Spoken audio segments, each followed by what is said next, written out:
Hello, welcome to the Legion World live stream. We're happy to have you. We're happy to be here, and we are excited to watch some games on this beautiful terrain. Yes, look at this gorgeous train. Well, so let's see. You can't see the train yet. We're looking at it. They can't see it yet. You'll see it shortly, though. Get excited. It's pretty Yeah. cool. Built by Sean Morris, Hmm. a great guy, great terrain builder, very good Legion player. That's true. Unfortunately, not here though. He's I'm sure he'd like to be here and see his gorgeous terrain. Yeah, what do we got going on today, Alex? Well, just a little old thing called the Legion World Finals. We've got the top 8 players in the country. They fought their way to the head of the class at Adepticon, and now they are here in fabulous Roseville, Minnesota, Oh my goodness. for this very intimate, very exclusive World Very Finals. exclusive. Yep, 8 players. These are the top players from Adepticon. Uh, so should be an exciting day. Yeah, it looks like they are gearing up for their games here. We've got 2 tables we'll kind of flip between while we watch these games set up. And we got a couple of mirror matches a little bit to start the tournament out, or rather we have Rebel on Rebel and Imperial on Imperial. They're not quite mirror matches. Slightly different lists, particularly the Imperial lists have They are quite not a bit at all of mirror matches, actually. variety to them. So we're going to have on the desert table that you can see right there. Yeah, there we go. Davis Kingsley and Daniel Lupo. Let's see. Yeah, let's talk about that list a little bit. Yeah, go ahead. These are very, very similar lists. I think if you are a Legion player, you will have definitely run across something very like this before. Have you heard of the Wonder Twins? Well, the Wonder Twins are wonderful because every single Rebel player at this tournament has brought Luke and Leia, which is a testament to how strong those commanders are in the Indeed. competitive scene. They do have a bit of a tweak on these lists, though. The first list, piloted by Davis Kingsley, is probably the most Keep it straightforward simple. take on this. Yes, Luke, well, and Leia, that's, I mean, that's Davis for you, 6 too, because Rebel he's all troopers about with just the Z6. fundamentals One of them has a and medical keep it droid, simple. and 3 strike team Luke, Leia, snipers. Yep, very 6 bread and Rebel butter. troopers with Conditions he's Z6. removed One of are them has a medical minefield droid disarray and and 3 recover strike the team supplies. snipers. So anything Yep, very that's bread going to and butter. complicate his conditions game he's plan, removed are minefield and disarray in and any way, recover he the has supplies. removed So anything from the pool that's going and to he has a complicate 5-point his bid game to plan try to secure that blue player and status. in any likely. way, That's a he decent has bid. removed from the pool, and he has a 5-point bid to try to secure that blue player status, likely. Yeah, that's not crazy. Not crazy. And then do you want to talk about Daniel yeah, Lupo's list? yeah, so, Daniel yeah, Lupo's list? Yeah, so his list, similarly, Leia and Luke, Wonder Twins, Leia and Luke, and there's a reason you're seeing all Wonder Twins too. It's because these lists were honed by many, many games and other tournaments, and these players are worlds. So they're going to bring what they're most familiar with. And there's a reason you're seeing how to pilot the best because for all the Rebel players here, that's honed by many, many games. Considering a Luke Han build, some flyboys, but to keep it in other tournaments, and these players are worlds. So they're going to bring what they're most familiar with. A list that they know how to pilot the best mixed in, which is for all the Rebel players here that's going to be Wonder Twins. I know some of them were considering 4 units a Luke Han build, some flyboys, but actually I should say G6 and a medical droid. One of them just for World Championship. That's a lot of medical droids. It's going to be a lot of medical droids. That's a whole lot of medical droids. Yeah, well, so here's why this is important, and so this is going to be the most interesting Rebel list in my opinion. He has 3 Rebel strike teams, of course. However, they don't have sniper rifles. They all have proton charges. Yes, here's where things get interesting. Proton charges and emergency stims, and those are going to be kept alive by those emergency stims and healed by the medical droids, and he's going to try and drop as many bombs as possible with these guys. We got snipers versus saboteurs. Yeah, it's going to be very interesting because you have, while both of these are in some ways medalists, they're Luke Leia, they're a lot of Z6s, they're strike teams. One of them is very much like bread and butter, as straightforward as possible. Kingsley's, and then Lupo's is more of an off-meta choice. He's known for doing the saboteur list. He brought this to LVO. He brought this to Adepticon. So again, it's really all about piloting, and he's learned how to play this list super well. I mean, it's probably pretty safe to say he's maybe the best saboteur player there is. I mean, at this point, he's he's the at Worlds only with one it. at Worlds with Saboteurs. So I Exactly, think that's a yeah. pretty fair bet. Yep. So yeah, this should be interesting. That's what's going on over on table 2. What you are looking at is table 1. You're looking at the Imperial players lining up for the game. Yes, Looks fighting like in the desert. they have selected their battle cards, ending up with key positions, major offensive, and clear condition. So that'll be a pretty straightforward slugfest as they duke it out over key pieces of terrain. There's nothing to capture, no buttons to press, no switches to flip, just territory to claim and victory on the line. So Yeah, and it's going to be interesting. I think the centerpiece for the key positions, because you have to, one of the key positions has to be the piece of terrain that's closest to the center, and I believe that's going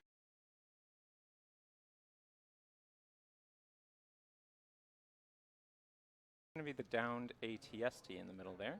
That which seems will be likely. interesting. Yep. it's a scenic piece to be battling over. Yeah, but an interesting one to have to fight over too, because you know, it has sort of a, its shape isn't uniform. So depending on which angle you're at, it may or may not actually give you cover. So Yeah, and it doesn't block line of sight completely unless you are situated in a very particular place. So again, yeah, placement is important. as a piece of terrain to battle over, that one's going to be I think there's going to be a lot of laser blasts flying around Now the center of that I don't board. know what battle cards Kingsley and Lupo have, but I see a token in the center of the battlefield. So I wonder if they have the intercept the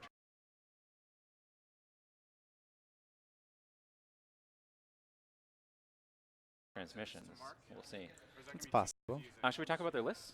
Yeah, let's talk about Luke and Matt. Luke is rocking a Imperial classic, I want to say. I think this has become perhaps the most emulated archetype in the Imperial faction. You've got General Veers and Boba Fett. You've got 6 units of Stormtroopers with DLT-19s, and you have 3 Scout Trooper snipers. I think this is a pretty indicative of the power of these kind of you know, 2-leader archetypes where you have 1 support leader and you have 1 heavy damage dealer. You've got a lot of long-range firepower with Boba and the Stormtroopers, and of course Boba has the extra advantage of being able to potentially claim that bounty. That can be a real game changer. Yeah, now what's interesting about his list, I think, and moving into position early, setting up that gun line. All of the Stormtroopers that have, well, all the Stormtroopers in the list have DLT-19s, obviously then the ones with recon intel do, so you get into that range 4 position, and that's where you try and, well, if you're playing against Rebels, outrange them, but he is going to be playing against another Imperial list, which will, of course, have their own Stormtroopers with DLT-19s. Very true. Yeah, so, speaking of that other list, we should talk about Matt Kish's list here. So, it's fun to see some Emperor Palpatine. In fact, 2 Emperor Palpatine lists among the top 8 here. Matt Kish's Emperor Palpatine list has some of what you'd expect on Emperor Palpatine. He's got Anger, he's got Force Push, and Esteemed Leader. And then, of course, there's going to be some medical droids mixed in here. He's got 2 Stormtrooper units with DLTs and medical droids, another extra Stormtrooper unit with just a DLT, so that's 3 core units. And then he's really gone all out on the Special Forces. 2 strike teams with the sniper instead of the 3 that we often see, or the 3 that's in Luke Cook's list. He's also then got the Death Troopers, also going to be doing some range 4 sniping. They have their DLT, which is a range 4 weapon. They have their E11D config, so again, going to be probably using that along with the DLT for some range 4 shots. And then, because of the entourage ability that the Emperor Palpatine has, he can take an extra Special Forces unit, a 4th Special Forces unit. If it's a Royal Guards, which of course, it's Royal Guards, they have an Electra Staff, they've got Hunter, they've got Tenacity, they've got Environmental Gear, so those Royal Guards are decked out. True story. Yeah, and it's kind of fun to see such an elite force as befits the Emperor himself. No chaff in this list. No. It's just it's all nasty units. Yeah, and of course, a bunch that's of little robots to follow him around and heal him up. Yeah. Yep, it's going to leave him at a slight activation disadvantage. He's not going to have as many troopers, but every single one of them should hit like a ton of bricks. That's true. Although, you know, the Royal Guards and the Death Troopers are they're powerful units. Oh yeah. And then, interestingly, similar to what you see with Saw with Luke Cook's list, Matt also snuck in some recon intel on the Death Troopers, again, trying to get them into that position early where they can sit back and range for most of the game. And both of these units fully decked out. I mean, the Royal Guards are absolutely kitted. They have the Electrocept Guard, they have Hunter, Tenacity, and Environmental Gear. So these are not guards that are just built to hang out and protect Palpatine, Right. although that is a lot of times an important role. A lot of times you see the guards with just really no upgrades, and they're there mostly to just use their guard ability. Or they may have an Electrostaff to target Luke, or well, that's what that these are sort of definitely thing. for. These are fitted. These are kitted out. They're going to be. This is their anti-Luke insurance because the Emperor doesn't want to actually be fighting Luke. I mean, you know, that doesn't usually go well. The Emperor doesn't want to get into melee. His lightning.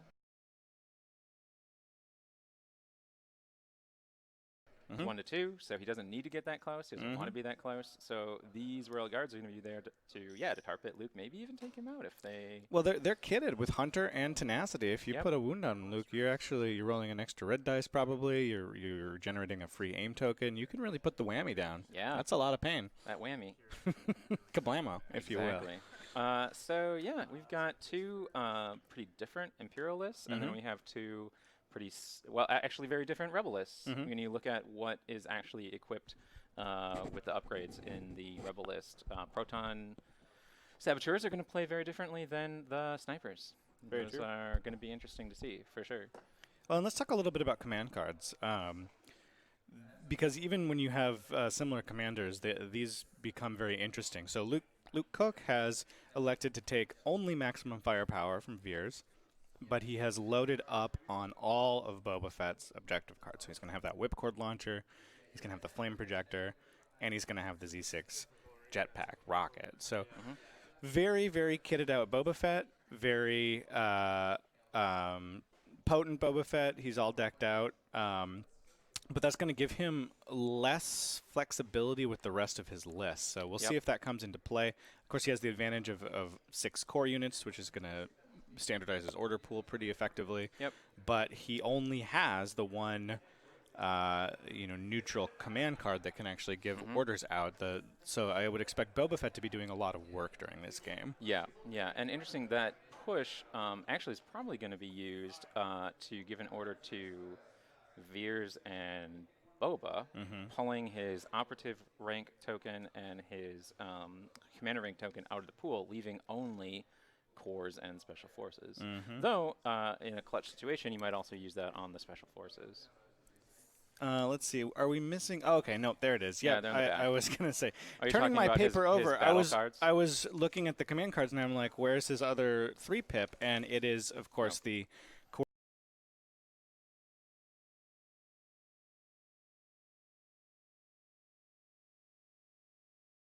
coordinated fire. Yeah. So that is a pretty even after a slight tweaking to that card, it's still a very strong card in an Empire list. Yeah, it's still quite good. No surprise to see that in Boba Veers. Yeah. Well, and that's, again, you can use that even though it's only core units, it pulls a bunch of those out of your pool. And in this particular list, he's got core units galore, so it's an even better choice if you're running a Stormtrooper contingent. Yeah, so Matt Kish then, so he has the Imperial list with the Emperor. Of course, he's going to have all 3 of the Emperor's cards. Of course. He doesn't have another commander, so he has actually all the standard cards, none of no coordinated fire in the Emperor's list because there's just not enough core units to really take advantage of that, and Assault's going to keep him much more flexible. Yeah, well, and I think part of that is the presence of all those special forces units. Yes. Yeah, it should be a really interesting matchup. It looks like we've got initial deployment starting out here. I can see a unit of, it looks like, Stormtroopers up on the far top of the board, and some other Stormtroopers down on the bottom. Over on the other table, we've got a bit more deployment going on. Just doing some doing that major deployment sort of triangulation, getting Yep. those interesting. I like Kingsley's use of the range rulers there. Yeah, that's a nice way to ease up your setup. You don't have to constantly measure. You can just define that and then start placing. So, do we know yet what the battle cards that have been selected for Table 2 are? I mean, obviously we can see major offensive. We've got hostile environment, so that'll be really interesting. Major offensive, yep. Ah, yeah, it is transmissions. Right. Luke was right. Yeah, so that'll be another sort of area control kind of game, but very different. I mean, key positions, if it's all about the end game, it's all about getting those key points, you know, at the conclusion of the game, so you don't have to be there any earlier than you want to be. You don't have to force yourself into a bad position. Whereas intercepted transmissions is a little bit different because you're going to be wanting to collect those points during the game. So things get really interesting on scoring rounds 2, 4, and 6. Because 6, of course, is a slight bonus to those objective tokens. So that, I think, leads to some really interesting turns 1 and 2. Yeah. And some decisions that are more tactical rather than combat-oriented. But it looks like both players on that table moving to secure their own transmission point. And again, there's a big wide open area in the middle that may make things a bit challenging. Yeah, a little bit challenging to claim that middle token. So that'll be really interesting. Yeah. So and it'll be interesting too because so again, this is Daniel Lupo and Davis Kingsley. So Lupo, he has one fewer activation than Kingsley does. And the intercept the transmissions objective, it's going to count number of unit leaders, trooper unit leaders in proximity to those transmission towers. So Daniel Lupo is going to have to take out a unit to even the playing field a little bit there. But you know he's got those saboteurs, so that's that's his plan there. And also interestingly, if you look at Table 2, oh, it's not up there anymore, but we'll point it out when it comes out. The transmission towers are in an interesting spot, which you will see at some point here. Those guys are down. I think these key positions are an interesting spot, too. You can see these kind of fun little markers that they're using. It looks like the barricades. Barricades closer to the bottom of the screen there is a key position. The ATST in the middle is a key position. Yep. And up on the opposite side of the board, there is a large chunk of column that is a key position. So we're really clustering those in the middle of the battlefield. I expect a real firefight over that setup. That's going to be pretty wild. Yeah, this is going to be a very close quarters game for them. They're basically going to be playing on half the table. Yeah, with you know, nobody mixed it up by like throwing one of those points over on the other side to pull people out. This is just absolutely going to be a pitched battle right in the center of Table 1. Yeah. Now, what would be interesting too is, well, I'd be interesting to know who was blue and who was red, because with the way that key positions works now is the blue player places theirs first, and so red can be a little more reactive. They can say, oh, wow, the blue player placed theirs there. So whether it was Luke or whether it was Matt, one of them saw the other player put that objective where it was, pick that piece of terrain and say, well, I'm just going to pick one right on the opposite side, and we're just going to fight over here the whole game. Yeah, that is a very interesting choice. Now, the other thing to note in this game, of course, Boba Fett gives, with only 3 objectives up for grabs, only 3 victory tokens, that means Boba Fett could play an absolutely instrumental role if he can get his bounty collected. Yeah. That's a 4th point that's just out there for grabs. I think key position's one of the strongest uses for that bounty keyword. Yeah. Now, what's interesting too, I wonder if it's, I wonder if it was Matt who has the Emperor Palpatine list who went ahead and forced the closer game state. I'm just speculating. Because Emperor Palpatine, even though he doesn't want to get into melee per se, he does, I mean, he's a slow-moving unit. He doesn't want to have to traverse a vast amount of terrain, and when he does deploy and now you will die, right? He's going to want a target-rich environment for that particular command card. This will be a really interesting game because it's you've got the tactical flexibility and the numbers, and in Luke's corner, but Matt Kish is bringing the heat, literally, with that Force Lightning. Yeah. No, it's interesting. We were talking about command cards earlier, and I went ahead and looked at Davis, Kingsley, and Daniel Luca's list of command cards, and despite them having really, really similar lists, as we talked about, they didn't take exactly the same command cards, even though they have the same commanders. So Daniel took what you'd expect. Well, actually, no. You know what? I lied. It's not what you'd expect. I just looked at it more closely. So he has... he opted not to take Leia's 1-pip.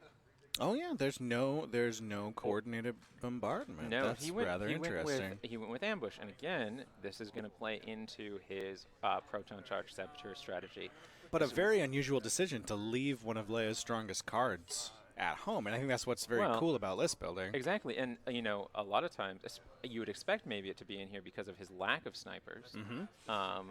He would want to have some sort of anti-sniper tech in here, and an obvious choice is Leia's 1-pip. It can hit, say your opponent has 3 sniper units. If you put Leia in the right spot, she can hit all 3 sniper units. Now, a lot of players may hide their snipers round 1 because of this. Veers also has his maximum firepower card. But I think this ambush is going to be integral to his proton charge saboteur strategy. He needs to get those guys up He's ASAP. all in. He's all in on these Zabs. Yeah. And then otherwise he has both of Leia and Luke's 2 pips and their 3 pips. And now if we go over to Davis Kingsley's list, he has all of Luke's cards, just like Daniel does. But for Leia, he has her 1-pip, Coordinated Bombardment, her 2-pip, No Time for Sorrows.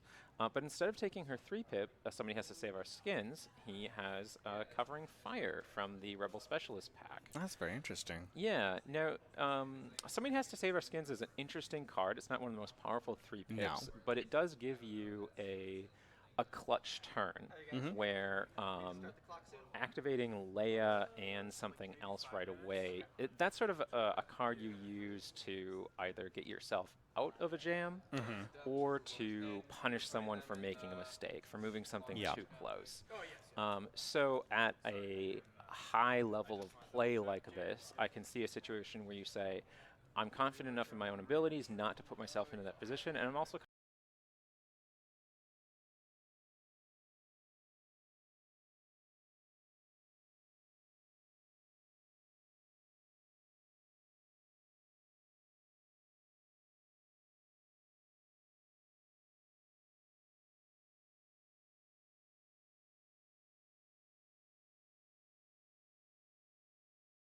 not going to make moves that I can easily capitalize on like that. So and there's a downside to that card too, which is that you are activating more quickly, which means it does not help you draw people out.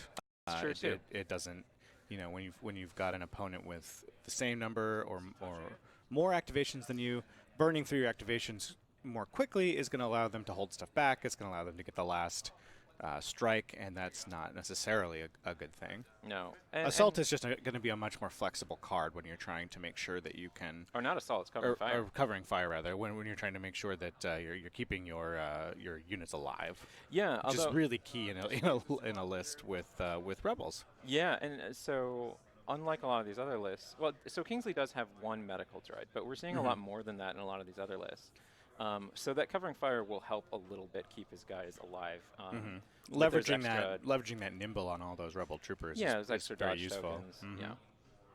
Yeah. And a great card for the sort of Rebel take and hold strategy, the objective-based play, where you really ensure that your forces can stick around. Yeah. So I mean, Kingsley is playing sort of a longer range Rebel game. He doesn't have anything that's range 2 other than Leia, and nothing that's melee other than Luke. All of his Rebel troopers have Z6s. His Special Forces slots are all taken up by snipers, whereas Daniel is playing much more of a close range game. Obviously the saboteurs, but also the inclusion there of Fleet Trooper squad. So it's gonna be interesting. These Rebel lists, if you just look at the unit composition, don't seem all that different, but they're actually doing very different things. A little disappointed in Kingsley that he didn't bring the 1.4 FD laser cannon team. That's a typical he brought choice that to for him. Yeah, he brought that to LVO. He's very good at those sorts of lists. you know, where you sort of rebels have somewhat of a range disadvantage. As part of the Imperial's MO is to have some longer range options. The rebels, they do have a range 4 gun, and that's the 1.50 laser cannon. And you can use that for some good area denial. It's a little harder to use, which is why you don't see it a lot. But Kingsley was rocking that, but he decided to go just real bread and butter for Worlds here and keep it simple. Moving back to the Table 1 discussion, I see some Royal Guard there behind. We have an angle that maybe the audience doesn't have, but the column in the center of the map there. Yeah, you literally can't see them right now. There's a sneaky group of Royal Guard boys hanging out behind. Yeah, that's where he's measuring right now. Behind that particular column. And who's going down next to him? Some more Stormies? Yeah, probably some Stormies. Yeah, so you've got a strong central position for those Royal Guards. They got a lot of open ground to cover if they're going to get into melee over there, but they can use their Guardian. They're a very good piece to claim those key positions, and if they can kind of get up into the mix, they can put some hurt down. So it'll be really interesting to see how those guards are played. He has put them right in the middle of things instead of trying to like sneak them across on a flank. And you're also seeing the effects here of all that recon intel. You're seeing some advanced positioning by some of those units, and really, getting up and getting the drop on the enemy, getting into that forward position to take cover in the middle of the board. That's a very strong play to be able to put that kind of pressure on from the very beginning of the game. Yeah, and you can see actually where Matt is placing. He's placing that unit right now. If you look just a little bit to the left, that unit that's already up next to those barricades, that's his Death Troopers. And I imagine they might already have a range 4 shot on some of Luke's. Yeah, I suspect they do. The range 4 shot with Death Troopers. He's measuring it right now. He's trying to stay away from them, actually. Yeah, he doesn't want to get into that action. Certainly not with the snipers. Yeah, so he's snipers are fragile. Yeah, it looks like he's going to put him as close as he can without actually being in range. Yeah, it's not going to be easy for him. Yeah, because that is a hefty range. Luke is going to be able to return fire though with the DLTs in his squad. But I mean, a DLT is 2 red dice versus the Death Troopers, who are going to throw with the E11D long range config 4 black dice, 2 red dice, 1 white die with suppressive. With suppressive, which is a key. That's kind of gross. And if they get to just sit there and aim, they've also got precise too. Yeah. So that's a lot of rerolls. Death Troopers, definitely probably the breakout stars, I'd say, of Wave 4 in terms of showing up in the really competitive list. They give you a ton of flexibility and some pretty unparalleled durability. Yeah, I mean, they're a Swiss Army knife for sure. I think it's nice that their range 4 config has to exhaust. Keeps it under control. It's going to be good for an alpha strike like this because they can go ahead and aim and shoot.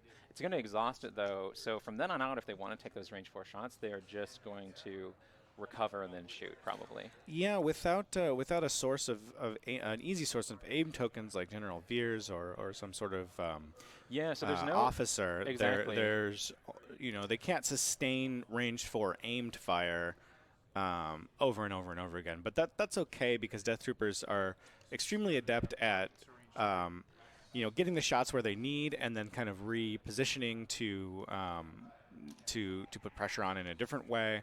And even without a name token, it's a lot of dice and suppressive. Surge to hit, so. They surge to hit. It's not a bad die pool.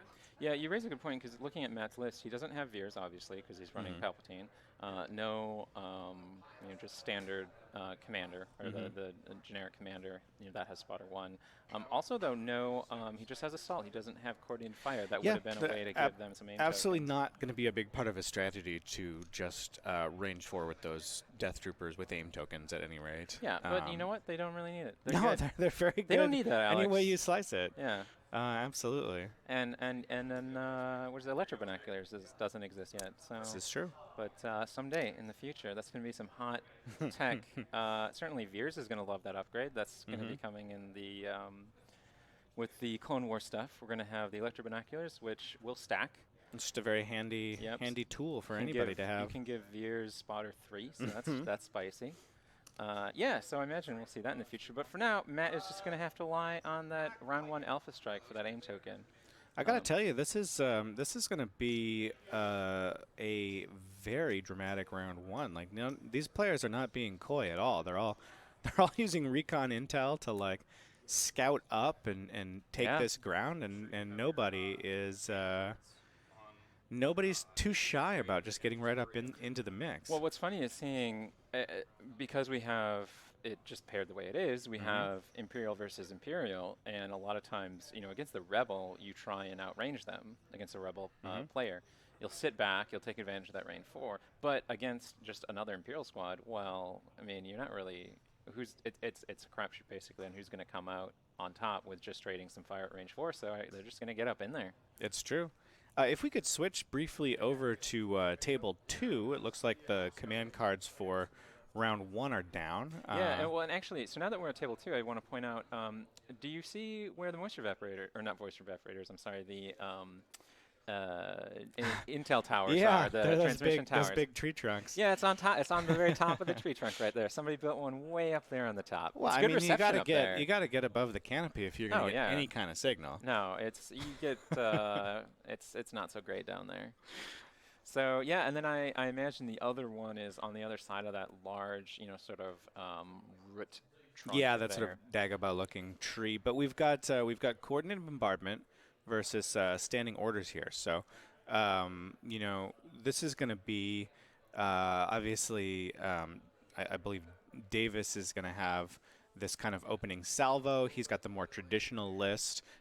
Daniel does not have coordinated bombardment, so we're not going to see a reprisal here. But of course, Davis does not necessarily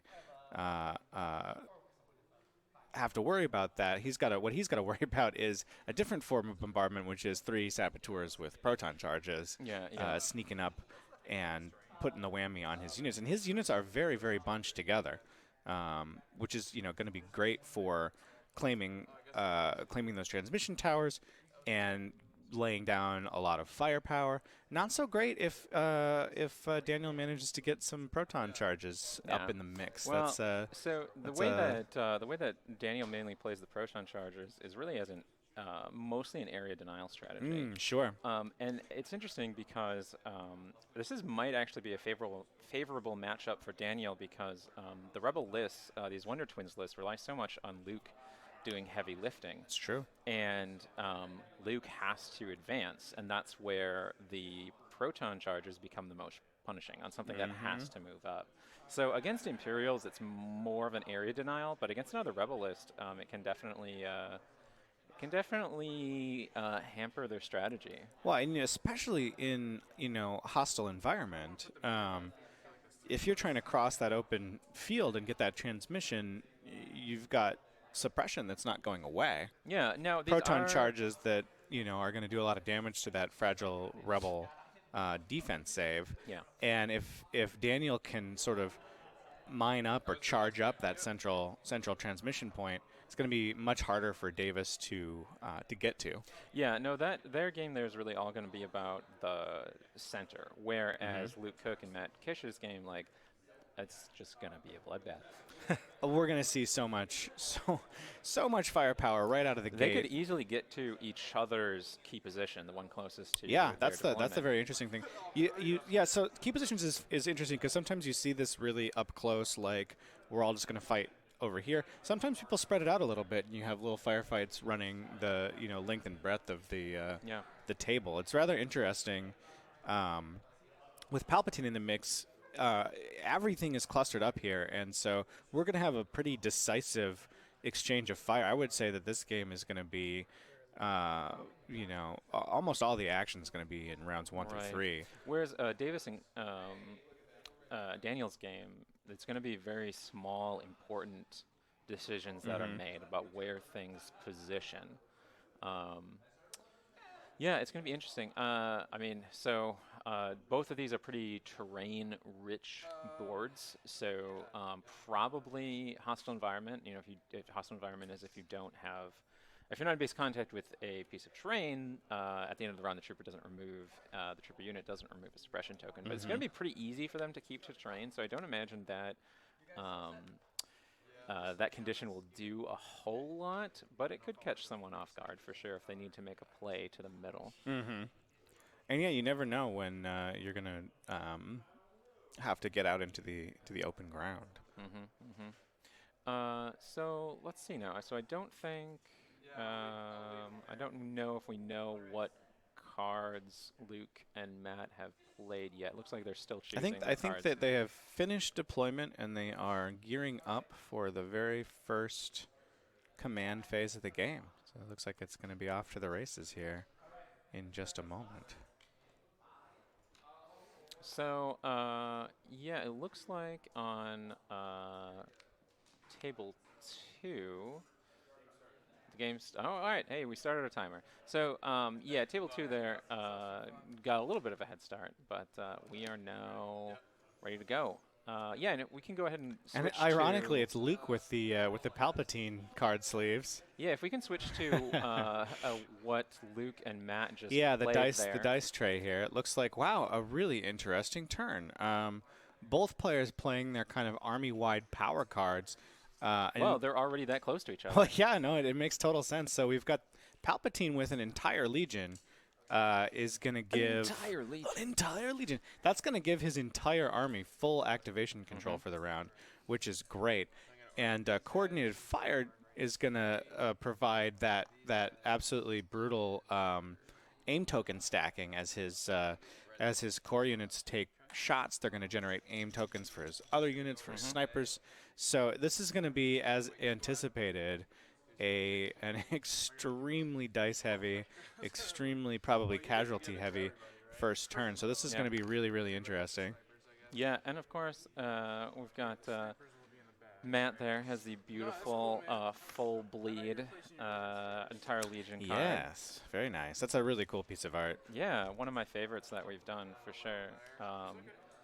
So let's see. It looks like obviously Luke went ahead and did 3 core units, and then Matt, entire legion, so that's going to be just I everything. Think everything just was all in range. Just all the units. Yep. So they're. Here comes the lasers. Yep. You know it's a major tournament when the lasers come out. Very useful tool. So this looks like this is a Stormtrooper DLT squad. Obviously, they're already in range 3, because that's just the normal Stormtrooper dice contributing there. Punch a couple through heavy cover. That is no joke. Yeah. It's a pretty good roll. Yeah, and so Matt is using Guardian, of course. Royal Guard to take the pressure off the Death Troopers. Absolutely do not want to... well, and that's a really solid roll for Royal Guard right out of the gate. Nice job. That is going to be, however, one... Well, you know what's funny, too? Down. Was that even... He didn't even get cover from that shot, did he? It was an unfortunate angle for him. No, I think he got at least one. He got light cover. Has some light cover. Yeah. No, it's kind of funny. I'm sure he would have rather have... the Royal Guards take the wound? Yeah, because his Royal Guards have tenacity, too. Yep. So, I mean, not that you want him to die, but you want to get a wound at some point. Well, I imagine there will be plenty more opportunities for those Royal Guards to take wounds during this round. Yeah. So, I'm looking at one of our other feeds here, too, for Table 2, and it looks like they went ahead and started rolling dice for Leia's Coordinated Bombardment. I saw 2 blank white dice come up, so they're it's already doing some damage there. Kingsley's already doing some damage against Daniel Swartz. That's a gnarly card, especially early on. It's gotta get those alpha strikes in. All right, we're gonna see some return fire from these Death Troopers here. Looks like, or at least he's measuring to determine that. Yeah. Of course, he's down 1, which is unfortunate. That is unfortunate right out of the gate. That recon intel, that really lets you get up there with those full Stormtrooper squads. Yeah. I mean, this is the game they're playing. So one of them chose to put that train piece there, and they're just playing a very close range games with armies that are usually geared for long range. That's a bit tough, though. You know, it's a bit tough with Palpatine. Just that hugely defensive wall of Stormtroopers is going to be very difficult to influence and very difficult to to get to. Now, I wouldn't be surprised if Matt uses one of his medic droids though, just to get that Death Trooper back. Well, that's the question, right? Do you try to? Well, let's check his list. How many medical droids does he have? He's got 2. He's got 2. So that's 4 wounds he can heal. I mean, obviously these are world champions, and I'm not. But I wouldn't be surprised to see him use that on the Death Troopers. I expect it'll get used on the Death Troopers. The question is, does he risk them getting shot more, suppressed more, and being unable to aim, or does he try to heal the Death Trooper first and then take the shot? No, I can see right now he's taking the shot. Because if they got shot again, they would hit that 2 suppression. Yeah, and they have a courage exactly. too. And that might not. It's looking go well. good. Yeah, that's 3 hits with the DLT. And I don't know what Luke is rolling against, but I know he doesn't have. I think it was just a Stormtrooper definitely unit. lost a Stormtrooper. Yeah, he rolled a surge on that, and he doesn't have Death Troopers in his squad, so or in his army, so that was a hit. I think that unit that is. If you look there, you can see the at the bottom of this, the lowest unit there. That was the one being shot at. Those bones are going to be heavy cover. So I think the board right now is favoring Luke a little bit. I think I would say so. There's a lot of open ground in the middle there, unfortunately, for Matt to have to traverse. Yeah, I mean, but Luke's got that that deep bid. I guess they both do. They both have a 7-point bid, but it looks like it came out in Luke's favor. Matt is closer to the center, so that's going to help him with that objective. Yeah, and the really interesting thing is at some point Luke's going to have to move up, and that is going to put Palpatine in a position to just go absolutely ham. Yeah. But we may not see that Palpatine action until much later in the game. Yeah, we'll see. More DLT shots happening. Got a crit in there. That's always nice. So that Death Trooper armor coming in handy.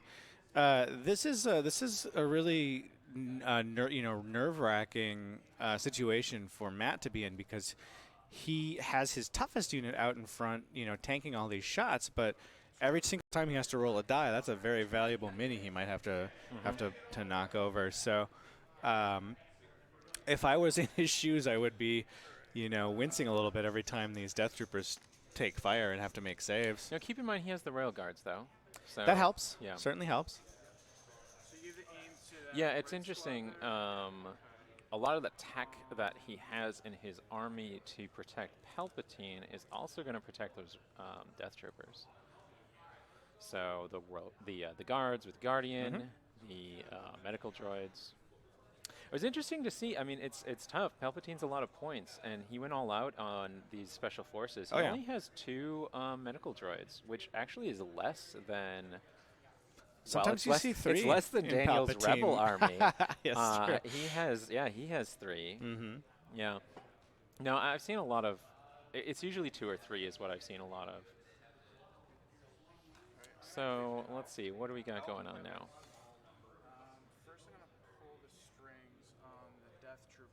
All right, here's the fun with Palpatine. Of course, you can double the fun. The fun of one of your really nasty units. So handing out a free attack for Death Troopers is very, very cool. Yes, and again, that's all the times that pulling the strings is good for good for moving things up. For example, using pulling the strings on the roll of guards. That's a great option. Get them closer. But having them be his Palpatine being right next to his Death Troopers, that's an awesome option. Well, and he's even doing some really high level stuff. Like he's splitting his fire around. He is not going for straight kills here. He's sending different weapons at different targets, which is going to let him spread a really ridiculous amount of suppression around. Yeah. With that suppressive gun. With Palpatine, one of the sort of not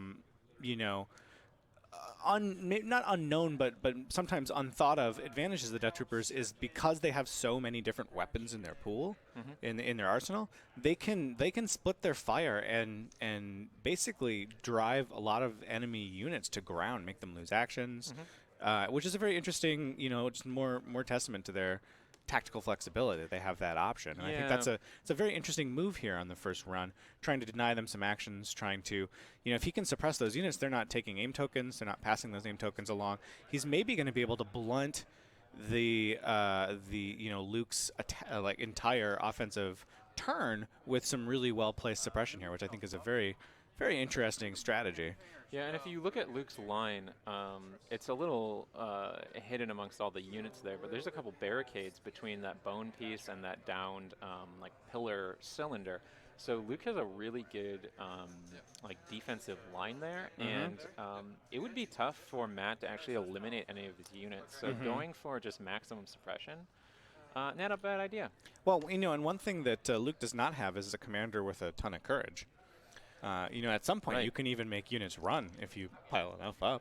Veers has Inspire 1. Yes, which Veers has helps, Inspire 1, but that's not a huge amount. And by taking the Death Troopers, shooting, recovering, and then pulling the strings to shoot again, that's an enormous amount of suppression that you're putting on the table. Yeah, well, and as when we were talking about command cards earlier, Luke, despite having Veers, does not have Imperial Discipline. No, he does not. And actually, he may wish he did. Yeah, in this particular matchup. That's funny because just last night, actually, we were talking to these players, and LJ has some secret tech in his list. He has Imperial Discipline, and they were telling me about a game they played against each other, Luke against LJ, where, long story short, LJ won because he had Imperial Discipline in his list. I think Discipline's a sleeper hit. I really do. It doesn't see a ton of play because exhaust weapons are just not popular in general at the moment, but it has so many other uses. Yeah. I think when we see, we see more suppression, we're going to see more Death Troopers in the game. Bossk is going to be entering into the fray actually, that's soon enough. for sure. So I would suspect we're going to see a lot more Imperial Discipline in the future. Yeah, I would expect a lot of Bossk Krennic lists to capitalize on that suppression, and I think your counter, if you want to go sort of vanilla Imperials and stick to Veers Boba, is to slot in Imperial Discipline to counter that. Yeah, it's not quite as flexible as coordinated fire in terms of offense. So you'd have to, it's a tough choice though, right? You'd have to give up the Z6 rocket, or you'd have to give up the coordinated fire. That's a tough call. I think you give up the coordinated fire, honestly. If you're really worried about suppression, but this list benefits hugely from coordinated fire, so I can understand not running Discipline in this particular build. Yeah. But we'll have to see where the meta takes us and how powerful suppression ends up being. Yeah, well, here's the thing, too. We saw at other events like LVO and Adepticon, before... coordinated fire was eroded, as many people know, so that no matter how many aim tokens the core unit, the Imperial core unit spends, they only pass along one. Correct. And that just puts it in line with the Rebel one, and that's also a little... That was preemptive, too. Soon we'll have the... Shore Troopers who will just generate an aim token when they get an order. Very true. So, but what's interesting at the higher level of play here, like even at LVO, where I had the pleasure of going and watching it be played, and these top players really, none of them were ever concerned about coordinated fire once it actually came out, and it wasn't really nerfed because it was breaking anything.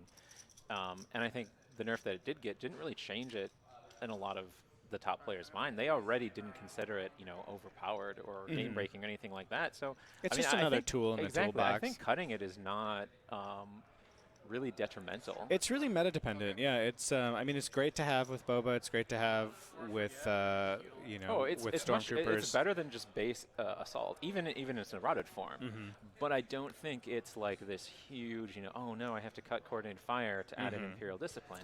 It's just trading one tool for another. I think that's going to be a meta call. So we'll see how that develops. As the Wave 5 units hit the table, because not only are you going to see Bossk, you're going to see mortar teams with suppression, and a lot of fun stuff. So it should be pretty interesting. Yeah, and some of that, that was a bit of a theme for that wave for sure, is to do some more suppression mechanics and sort of pull that together as a cohesive Imperial archetype.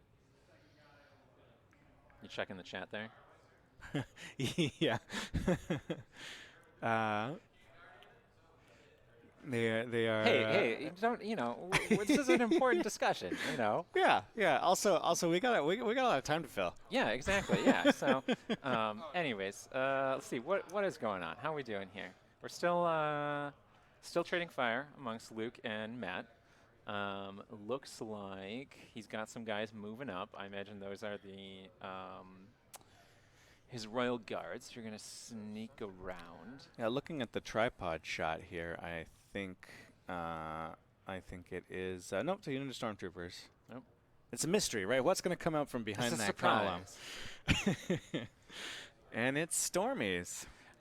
So I do just want to point out, I appreciate the 2 sniper squads standing at the absolute top of that pillar. Well, with no enemy Boba Fett, not no getting enemy, down. No, there's no reason not to. Although it is interesting, I think there are a couple of opposing snipers. So yeah, where are those snipers? Well, what's really interesting about this is, like one of the common sniper strategies, of course, I see them. is Actually, to right now Matt's arm is covering them, but when he moves his arm at the very corner of the table, you're going to see his sniper squad. Oh, sure. On the ground, actually, yeah, right there. So, but what is surprising about this, double sniper tower of power, is that one of the strongest options with sniper teams is to sort of hide one of them, hide that spotter behind some terrain so they can't take them out in one shot. But Luke obviously not too worried about that. No, in this scenario, he just wants to have, I think the height benefit is outweighs the risk. Oh, yeah. Because by getting up on that pillar, he has just an unbelievable field of fire. Mm-hmm. And again, these tables were created by Sean Morris. He did an amazing job. And there's not it doesn't favor anything particularly. It's a little terrain heavy, so in that respect, the rebels, maybe I wouldn't say have an advantage, but it's important for them to have that terrain as an option because they can't rely on the red defense save that Imperials can. But there's not really any gamey sniper spots so much, at least not in an elevated position. No, not in this particular. No, there's some pieces of terrain that have a barricade on them. You can see one in the bottom right corner. But the way that the deployment shook out, the players weren't able to capitalize on those. At least Luke was not able to. Very true. Yeah, there's no cover up on that pillar either, though. So you're not as safe from enemy snipers. So. No, but keep in mind something that is low enough. The base of those snipers are going to be clipped. Yeah, that's very true. Physically blocked by the train because they're so tall. Yeah, so they will have heavy cover probably from most things. I don't know if Matt's snipers all the way back on the other side of the board back there are able to shoot them without the snipers having any cover. Well, I think probably not, because at least the rearmost sniper is going to have that intervening. That's true. Terrain. That's true. And if at least 50% of the minis are behind cover, they get that cover. So let's see. We're looking at some dice here. Leveraging those aims for some really devastating attacks here. That's a lot of firepower. Yeah, and that's a really nice roll too. Oh yeah. Yeah, again, he's hammering the Death Troopers. But, yeah, I mean they are in position to receive the brunt of this attack. So. But again, that armor save. It's a very nice unit, and that's the beauty of Death Troopers. I mean, this is 100. Oh, I think that first roll was for. Was that some Royal Guards? That was some Royal Guards, which I think took some damage. So it's the Royal Guards that are getting hammered. Yeah, they are getting hammered here, but that's their job. Well, and actually, don't sign up for the guards if you're not going to jump in front of some bullets. Yeah, no, it's in the contract. But here's the interesting thing: the Royal Guards actually have 2 jobs. One, as we discussed, one is blocking those shots. 2, though, is as a tar pit for Luke. Yeah, Luke is a dominant. Luke Cook is. Luke Cook is here. Yeah. Luke Skywalker is not. The Royal Guards, unfortunately, not powerful enough to tar pit Luke Cook himself. That would be OP. They are definitely pulling their weight in terms of keeping these extremely valuable, extremely powerful Death Troopers in the fight. Yeah, that is very crucial. And I imagine throughout this entire game, the Death Troopers are going to be Matt's go-to for his pulling the strings target. So he absolutely wants to keep those guys alive. It is an expensive use of Death Troopers for sure, because he kitted these guys out with Hunter and Tenacity. But you gotta do what you gotta do. I mean, the nice thing about the Royal Guards is they're very on brand. A lot of time you see them guard and stuff. Just standing there. Yeah, I mean they're melee monsters, which is fun, but I do really enjoy that they see a lot of play doing what they're supposed to do in the lore, which is to protect important commanders. Hey, Alex. What was up? Do you remember that time that my Rebel Troopers punched 2 Death Trooper squads to death? To my Royal Guard, you mean? Yeah, your Royal Guard. Yes. So back when we were testing the Royal Guard, and actually no, we were testing the Occupier. Yeah, we were testing the Occupier, and of course I'm always going to try every gamey trick I can think of. That's Alex's MO. That's it's how absolutely it's how I approach life. It's how I approach Legion. But I had basically 2 truckloads full of Royal Guards riding Occupiers, and they drove up, they jumped out, they jumped right into combat with some rebels, and they just Rebel Troopers who had no upgrades, nothing, and they just promptly got punched to death. It was very disappointing. You rolled blanks on offense and blanks on defense. So it turns out, loading up an Occupier tank with Royal Guards, a fun but not particularly competitive strategy. Well, there was some dice and there was some dice skew there. A little bit as of dice skew. I was a little salty about that. Normally in playtest games, we're just we're looking to do our jobs and make the game better. That's not true. I'm just trying to beat you. Yeah. Well, you had a streak going for a while. You had a streak going with just like turn 6. Yeah, that was just weird. Like taking me out, like crazy stuff. Like, oh, it's turn 6. The student has become the master. Boba Fett's got 1 shot on Luke to win the game. Oh, I did it. Yep. It was a lot. I think there's like 4 or 5 games in a row that went down like that. Don't worry. Once we got to work on the new factions, I think you pulled ahead. Yeah, it helps when you design the army that you're playing with and against. That's true. Although I do love those clones. Yeah, they're going to be a ton of fun. We just had a really fun game. Clones versus Separatists, so a lot of cool stuff in the pipeline. Absolutely. So, yeah, let's check in here. So, Luke Cook and Matt Kish still trading fire. None of their stuff has had to move other than some of Matt's units. Luke's the one who had recon intel on everything? Oh, yeah, I mean, that's what let him get his whole force into these nasty covering fire positions. A really dominant way to just lock down the board. You got range 4 shots, but he's taken a lot of range 3 shots too. Yeah, and recon intel really doing what we wanted in terms of design space. When it was previewed, a lot of people worried it would just be spammed, and really it's not. It's just a nice oh hey, this unit just needs. It doesn't want to have to move much this game. It wants to get into an early position. I think Luke's list is the most recon intel I've seen in one list. It's a really good card. I mean, definitely something that you can leverage to your advantage. But, I think as the game goes on and other attractive gear options emerge, I think that there'll be some choices to make. But, yeah, recon intel, never a bad way to spend 2 points, in my opinion. No, and there was not a 2-point upgrade. And so that was there should be what could be a 2-point upgrade? There's a lot of competition, I think, for it amongst heroes and things. Obviously, but core units, it's one of the more popular gear choices out there, I think. Yeah, and there's very few core units taking gear, and so that was some of the impetus there to be what is good? What's a good upgrade for everybody? It's pretty innocuous and gives just a little. Because it only helps you at the beginning of the game.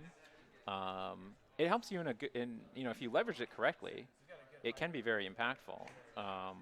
But something that has an ongoing, all throughout the game, sort of effect, would have to be more expensive. But as a nice just 2-point upgrade, it's a great option to have in there. And I like that Luke, that's his flavor for his army, that he took advantage of that and really just sets up this gun line as quickly as he can. Absolutely.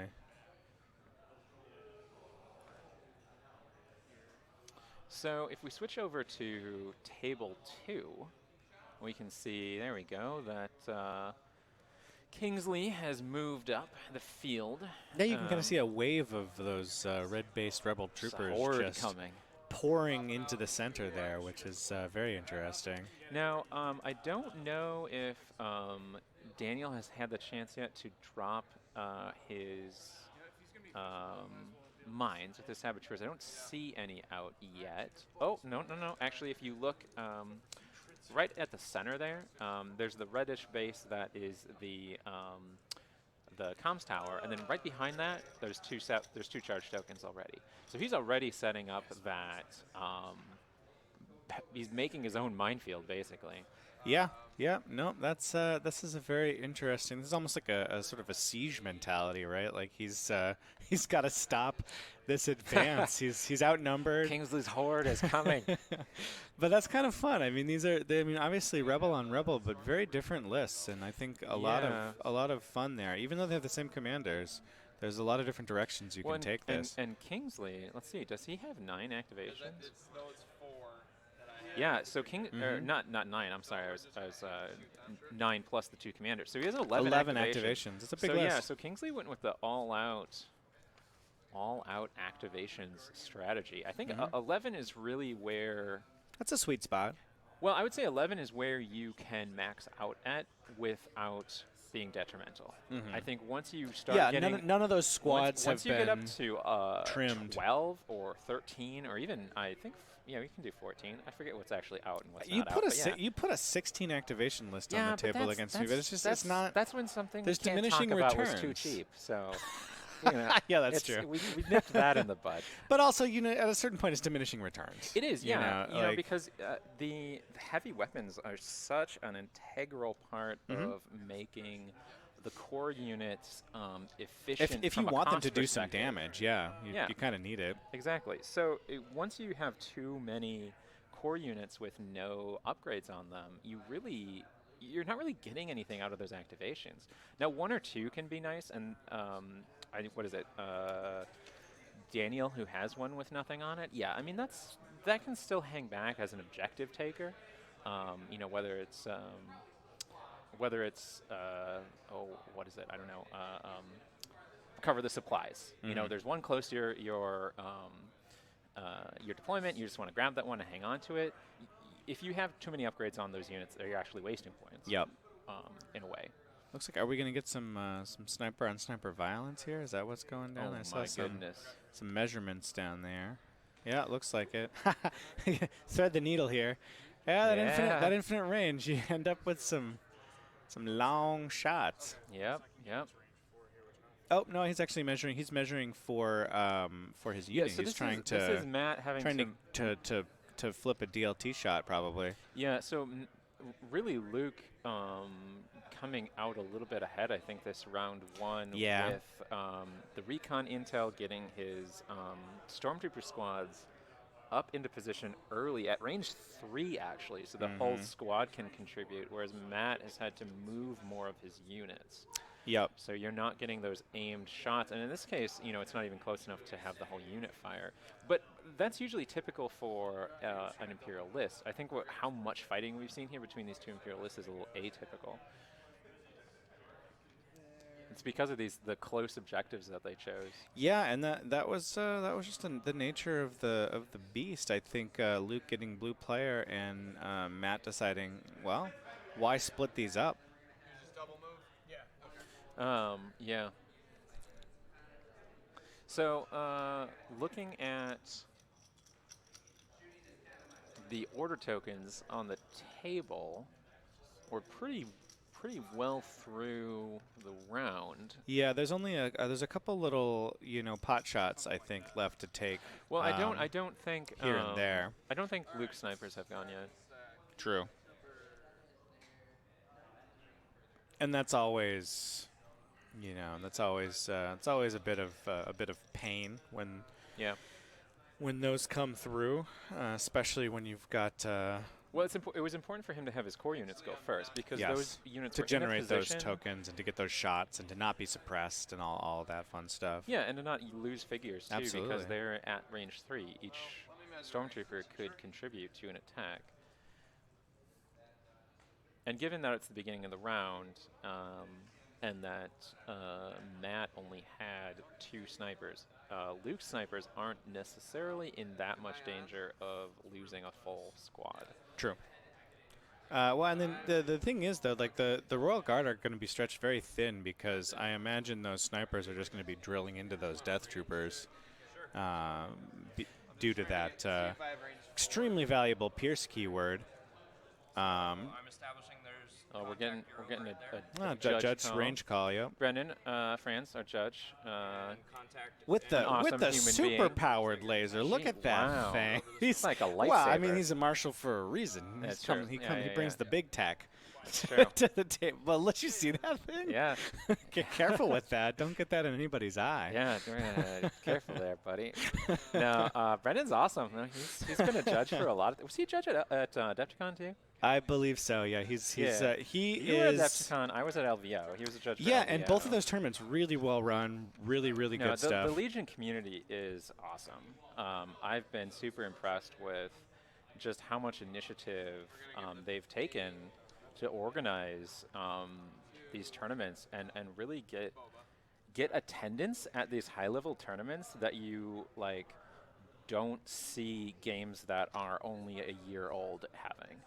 Yeah, I mean, honestly, like, I'm just thrilled with how the Legion community has just exploded, and it's exceeded all of my expectations. Yeah. It's been amazing to watch. I think that the game is just going up from here. Clone Wars is right around the corner. I really think that's going to bring in a lot of new players. I just think that the game is doing phenomenally, and I'm so excited about that. Yeah, and I'm pleased a lot with like how the hobby aspect has gone as well. The hobby stuff is great, and just like the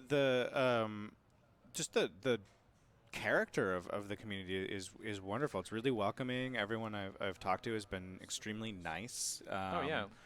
It's a very open, welcoming, wonderful community. I really think that is going to be one of the key draws to the game is that you come into a group of people who will very quickly become your gaming buddies and friends. Well, yeah, and people are so willing to just give other players resources. There's so many great podcasts and blogs, unit analyses, that sort of thing going on too. So yeah, no, that's been super great to see for sure. So yeah, Legion, not a bad game to get into. Yeah, it's all right, But yeah, it's very cool. I love seeing these painted armies. I love seeing this beautiful terrain. It's a ton of fun. Yeah, yeah. Again, I really am impressed by the terrain that we have for this.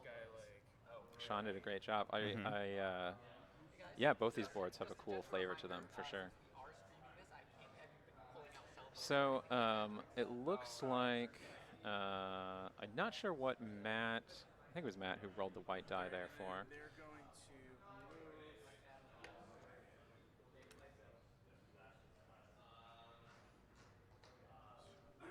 Sorry, a bit of a lull. We're investigating here what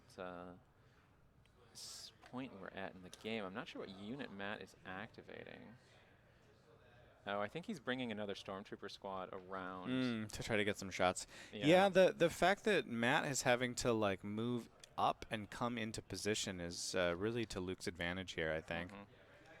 Yeah, and yeah, interestingly enough, it's not like there was something necessarily detrimental about Matt's list, and he could obviously still pull off a win here, totally.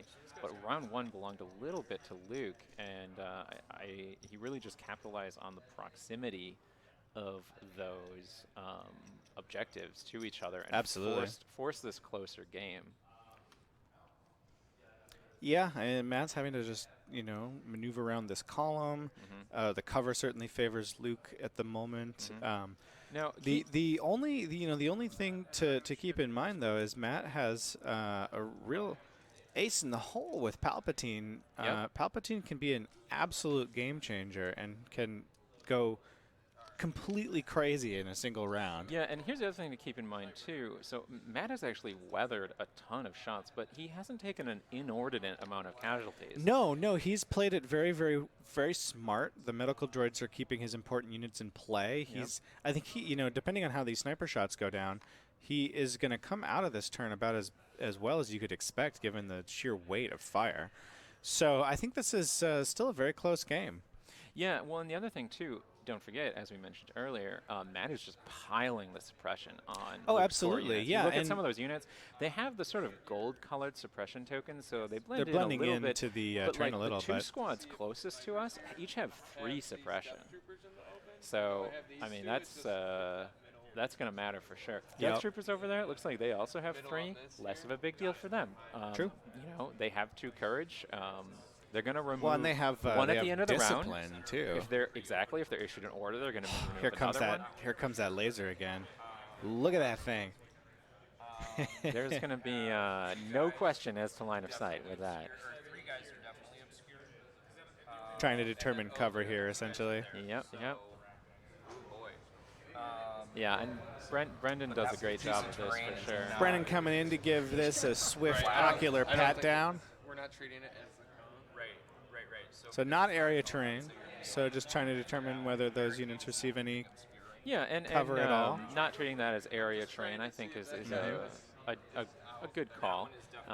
You know, there's maybe not enough going on top of that terrain to really warrant it being treated as area terrain. We're gonna aim and shoot into the. So we have a rules question in the chat, which I Oh can my goodness. answer quite quickly. They asked, did they change the rules for friendly troops touching each other? Yes, we did. Troopers within the same unit were always able to be in base contact, but for a while, we had a rule in place in which troopers from different units could not be in base contact. That rule was initially designed to try to keep the visual clarity on the table, but it was proving to be more trouble than it was worth. it was fiddly. It was a little too fiddly, and one of the things we're always trying to do in Legion is, you know, make the game better, make the experience better. So, friendly minis free to be in base contact as much as they like. We're on what, version 5 of the rules reference? I think so. Yeah. Yeah. And again, you know, we not don't to wanna- like we don't wanna intimidate anybody. Go It's not crazy. like- It's not major changes, but anytime we can make a small tweak that the community is in favor of, and Well- we think is going to make the game just a little bit better, we're all for it. But do you remember the other reason for changing that? It's, the Oh occupier. yeah. There's a very good reason, which is we wanted troopers to be able to move up and use the occupier as mobile cover. Yes, What's not that's fun right. about that? Yeah. You know, and it's nice too if you know you can the Kyber crystal crates on top are optional. Yes. Without those, it's a very nice height for just having your stormtroopers peek right over that. So yeah, well, and you know, it helped helps the rebels a little bit too. You're not seeing this here, but you know, there are a number of rebel players who run ATRTs and like to capitalize on the fact that those provide light cover. And so if you're running, you know, your regular core units behind those, they can move up and actually touch them and take shots and ignore the cover that those would give to an opponent because they're touching them, because they're allowed to be in base contact now. All right. Well, let's switch over Yeah, let's to, switch to table 2 because 2. I think we're going to see the top of turn 2 here in the command phase. Yeah, so they just started their round 2. And we we've can got a very see- interesting couple command cards here. We're covering fire and no time for sorrows. Now, That should be pretty I am interesting. not surprised to see Daniel playing No Time for Sorrows because that card is integral to the Saboteur strategy. That extra move that the Saboteurs get is clutch. Yeah, I think this is a great turn to play No Time for Sorrows. As you can see, every time we flip to this table, the Kingsley's Rebels have moved ever closer, Yep.